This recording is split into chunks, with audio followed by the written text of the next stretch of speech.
Cuentan los libros que en el siglo XVII fue llevada a la iglesia de Pueblo Viejo la imagen de San Isidro Labrador para combatir una intensa sequía que azotaba la región. Pero por allá en Lagunillas, la gente comenta que San Isidro trajo la lluvia con ayuda de los dioses aborígenes. Y por eso, en su fiesta colorida, el pueblo rememora las danzas y ofrendas que en honor a Ches, Chía y la Madre Laguna, los indígenas realizaban en busca de augurios de una buena cosecha. Y esta no es la historia que cuentan los libros, esta es la historia que cuenta mi pueblo.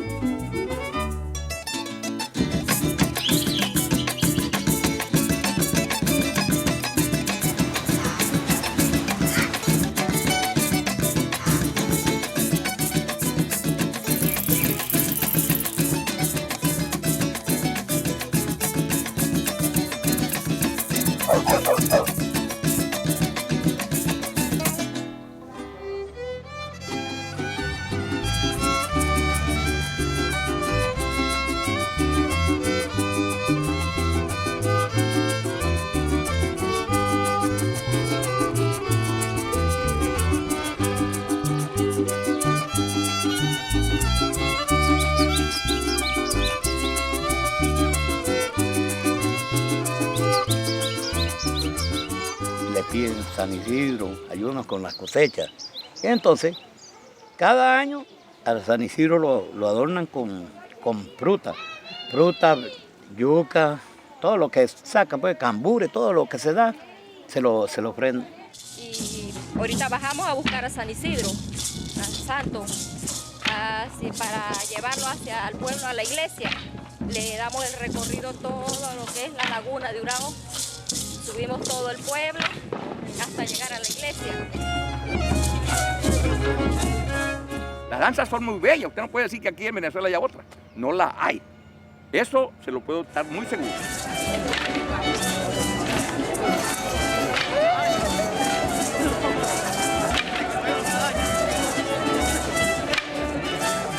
Estamos en la iglesia de Pueblo Viejo, donde nació, donde se trajo el santo por hace muchos años, o sea, mi patrón.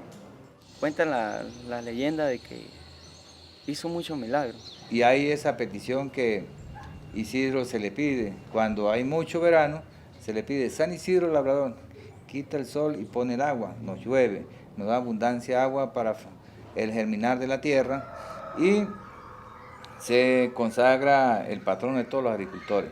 La tradición ya lo tenían los indígenas antes.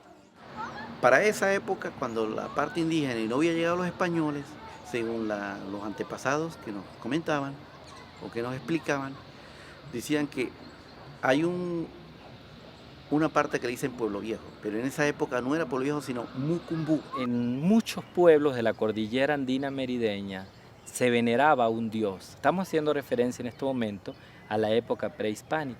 Un ser mitológico que se le llamaba el Ches. Ellos acudían a hacer las súplicas o a hacer para que lloviera, cuando la sequía era muy fuerte. Eso era por las épocas de enero, que es la sequía que hay ahorita no, porque ahorita ya empieza el invierno. Y se estaban 15 días celebrando eso, y toda aquella parte indígena que llevaba, le daban la chicha y la comida. Y hacían procesiones de diferentes lugares, es decir, de pueblo en pueblo, rindiéndole tributo al dios de las aguas, porque el Ches, según la concepción de ellos, residía en las aguas, en las fuentes naturales de agua. Había un sitio que queda cerca de donde vivo, en Agua de Urabo. Ahí era donde hacían el llamado de todos los dioses. Los fenómenos de naturaleza, como el dios agua, el dios sol, el dios luna, el dios fuego. Venían los del páramo, la piedra del tambor, de varios sitios.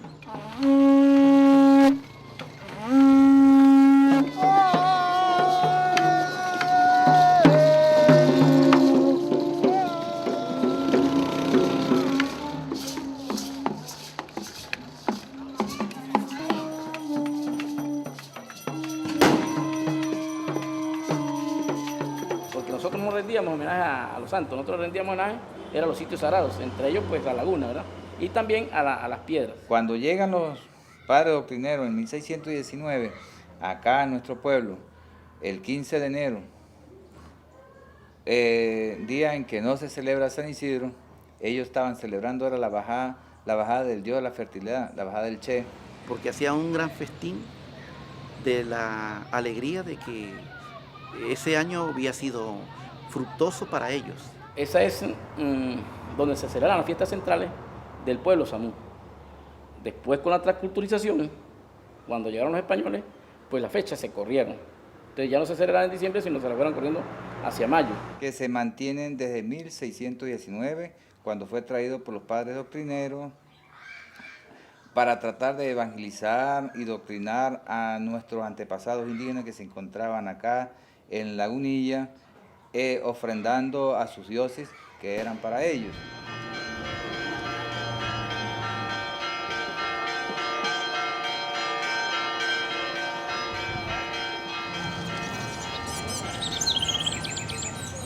Cuando comienza el proceso de colonización y de evangelización concretamente, acción que fue llevada en el Valle de las Lagunillas por los padres agustinos, por supuesto la Iglesia Católica no va a permitir que se le siga rindiendo honor a un ser mitológico que formaba parte de esa cultura ancestral. Entonces empezaron como muy natural, ¿no? Como sucede también en la invitación a la conversión del segundo misterio de don Juan Pablo II, de decirle a la gente qué es lo que sucedía. Entonces ellos empezaron pues con decirle a la gente que este no era el lugar, que el Dios que había que creer estaba en otra parte y que había que ir a otros lugares. Y le introducieron al santo. Ellos hicieron que los indios no hicieran esa fiesta, sino era otra fiesta recorriendo a un bulto pues de cemento por todo el pueblo. A la cual nosotros también le seguimos rindiendo culto a ellos, esto con nuestra tradición en honor a San Isidro Labrador, patrón de los agricultores.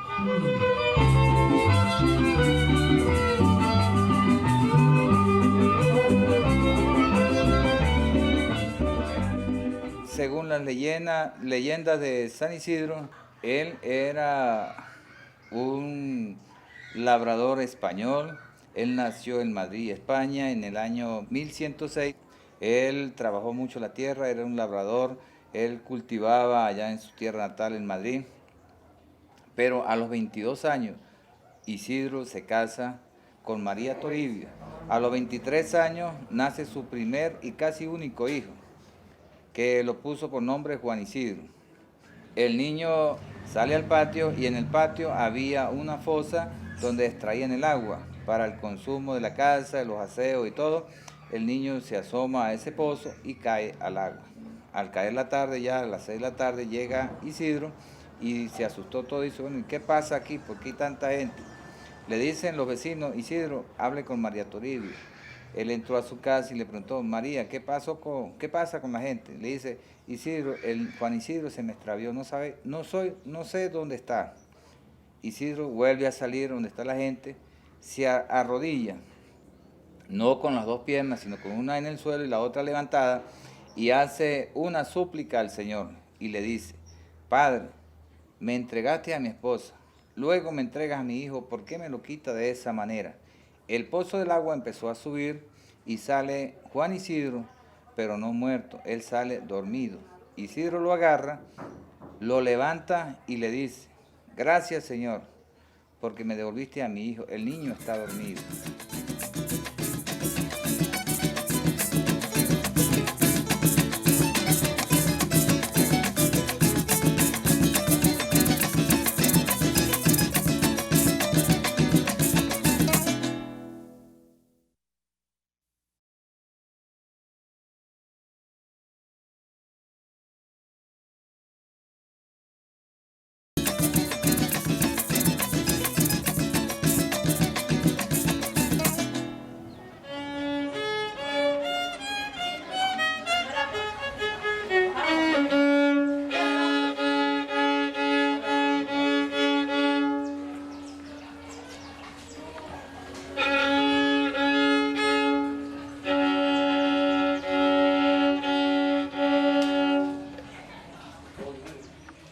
En honor al San Isidro Labrador existe una danza que es la danza Loco de San Isidro, que repito, el origen de esa danza hay que buscarla en las etnias indígenas que hicieron vida en este lugar. ¿Qué pasaba cada año? Cuando venían cuando venían las festividades, entonces los indios bajaban a rendirle homenaje a la laguna y a jugar otra vez la danza de los indios. Entonces ellos vinieron con el rostro cubierto. Esto era para poder salir a hacer su reverencia a los sitios sagrados. Cuando ya con el tiempo, bueno, se vestían, era para danzarle a San Isidro, pero siempre con los pasos indígenas, porque los 4 pasos que tenemos en las danzas de indígenas y que ahora lo hacen los de San Isidro, son pasos de las cosechas. Una danza que está estructurada con toda una coreografía, con toda una música, una composición musical, y que los danzantes ejecutan al ritmo de esa música. Y es, podemos decir, una danza netamente agraria. No con la vestimenta que tenemos ahora. La vestimenta anterior era un faldón con retazo de diferentes colores pegados a ese faldón, y la máscara era de cuero de animales. Sí, porque todos sus movimientos y toda la coreografía tiene que ver precisamente con las actividades agrícolas.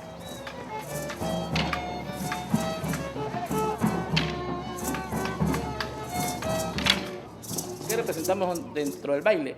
Representamos las faenas que hacemos en el campo. De allí nacen los 4 pasos fundamentales del juego. Son pasos de las cosechas. Ahí cuando araban la tierra, cuando sembraban, cuando recogían, y a la final cuando le daban el paloteo, se dice pues a las semillas para sacarlas de la cáscara.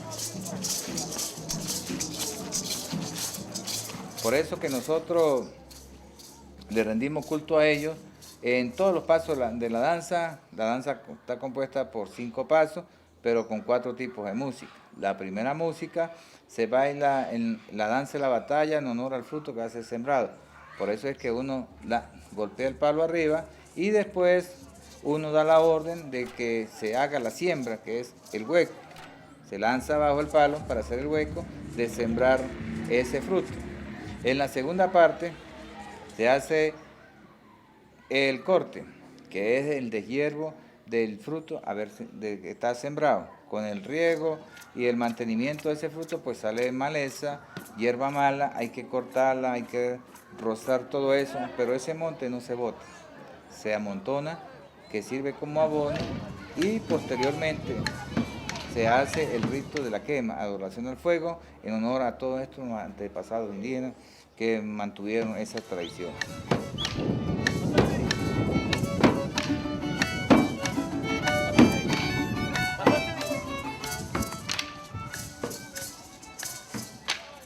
Las danzas están compuestas por danzantes y personal jocoso, que el jocoso es el viejo, la vieja, o sea, José y María.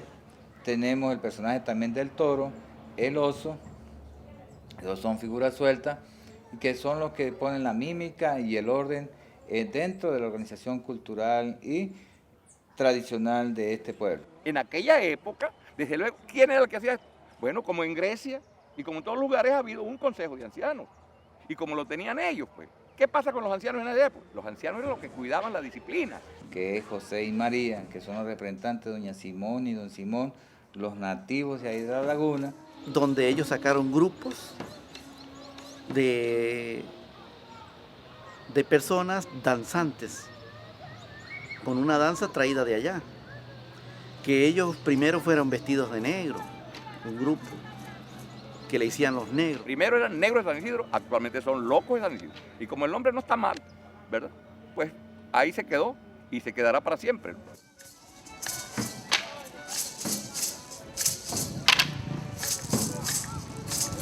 Del año 50 para arriba, se cambió el traje de torero. Ahora salen de torero con una máscara.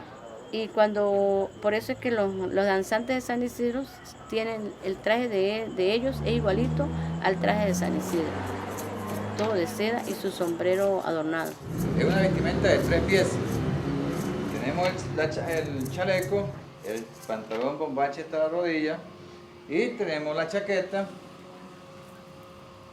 adornada a la disponibilidad de cada uno de los danzantes y utilizamos un gorro para taparnos la cabeza para no ser reconocido y posteriormente utilizamos la máscara para ocultar nuestra identidad y utilizamos un sombrero.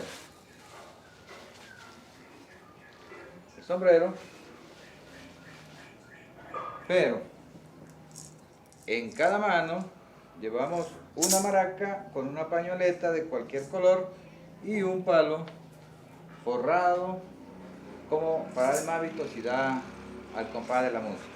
Y hay otros que salen con un rejo o un látigo, que son los que están custodiando como vigilantes de que no toquen a los que van danzantes para que la gente no meta. Esa fue la cultura que ellos trajeron. Y lo que también queremos fortalecer, esa danza, esa manera de vestimenta, tampoco perderla, porque no es igual una peluca sintética a una tradicional que era de fique, bien hechecita por ellos, que si las maracas eran tutuma, ahora las quieren cambiar de otra manera, las mismas máscaras. En el rescate que estamos promoviendo el año pasado, es la utilización de la peluca para la María o José, peluca de fique o de lana. Aquí tenemos una de fique y el rejo de fique, porque esto había sido transformado. Esto está de 1700, pero en 1914 nos transformaron, quitar el rejo de fique por poner un rejo de cuero de ganado y la peluca sintética. Todavía las usan, pero el grupo La Danza del Pueblo se ha dado la tarea del rescate de la peluca de fique con la peluca de lana.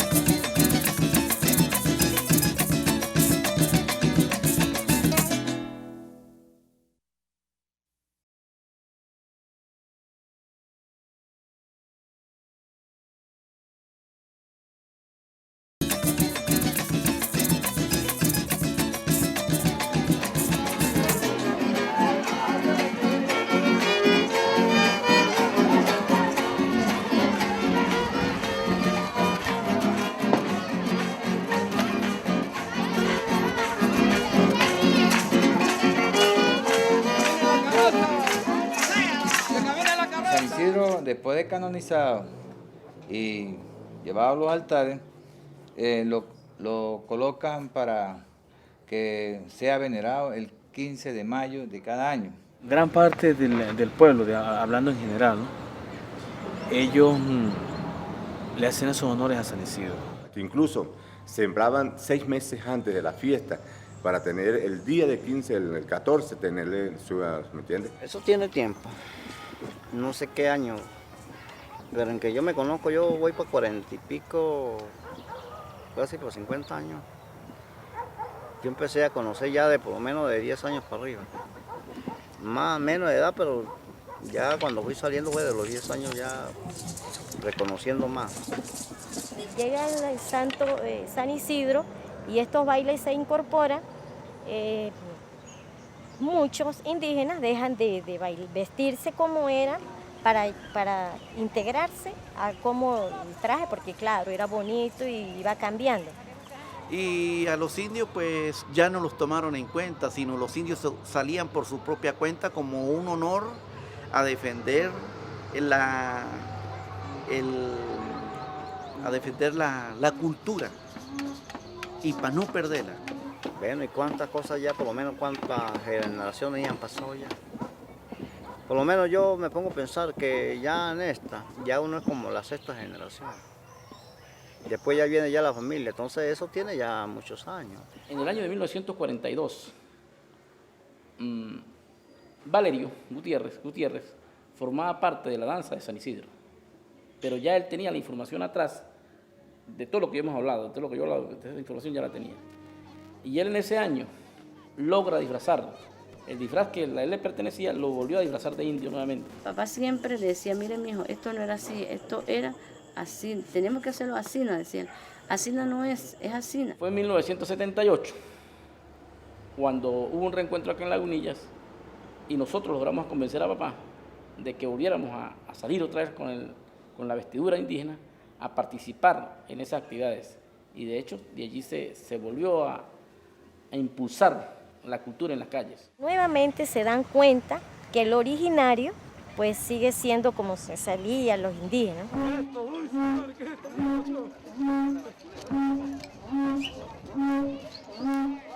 Al lado de los grupos folclóricos que danzan en honor a San Isidro Labrador, siempre aparecen grupos indígenas que no danzan al igual que las danzas locos de San Isidro, sino que lo hacen de su propia manera, pero que ellos representan, de alguna manera, representan parte de lo que se ha transmitido de generación en generación hasta nuestros días. Hoy en día todavía se hace eso, pero digamos que gran parte, o la mayoría nuestro, también hace su culto a San Isidro. Nosotros en particularmente lo hacemos a la Laguna, también a San Isidro, porque igualmente nacimos en esa cultura católica y hay que mantenerla también. Hubieron personas, o hay personas especiales, que a pesar de todo lo golpeado que ha sido la cultura, se mantuvieron allí haciendo la resistencia prácticamente. Nosotros anualmente, todos los 14 de mayo, cuando se sube el santo, se le da la vuelta a la laguna para primero el culto a ella y a nuestros antepasados indígenas. De ahí se sale el grupo de parte indígena, que son puros jóvenes que están en la lucha del rescate.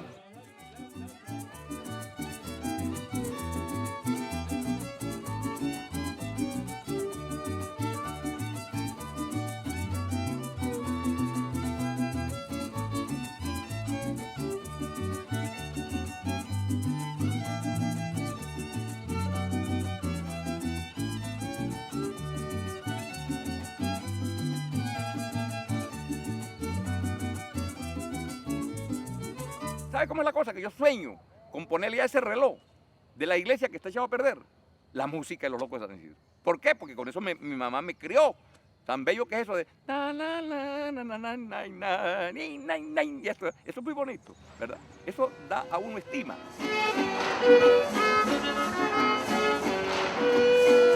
Porque no es festejar, sino sentirse el don de festejar.